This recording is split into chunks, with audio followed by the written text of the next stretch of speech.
Hey everybody, thanks so much for joining me here on Finance Friday. Today we're going to talk about 3 things to consider when we're looking at emergency savings. So the first thing is, doesn't always necessarily have to be savings. So I know we're counseled and advised to set up 3, 6, 12 months worth of emergency savings.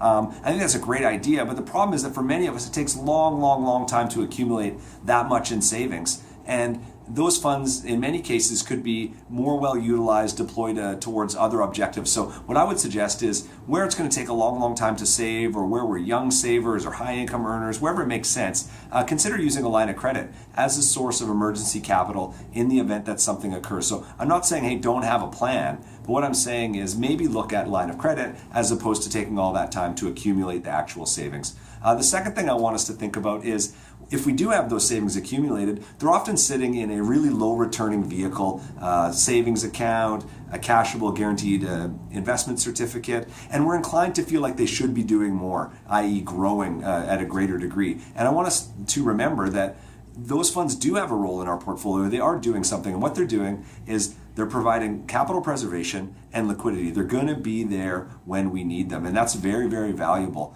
when that time arises. So I want to encourage us to remember that those funds do have a role, and to kind of fight against the inclination that we should be doing more with them. The third thing I want to remind us of is to remember how important actually having some form of capital in the event of emergency is.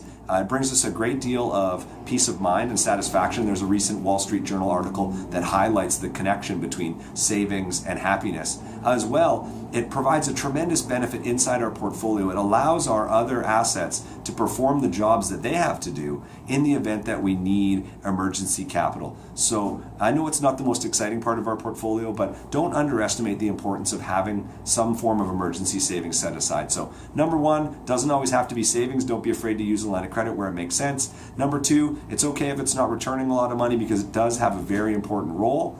And number 3, it is very important. So thanks so much, and look forward to hearing from you guys if you've got any questions, any feedback, and we'll see you next week.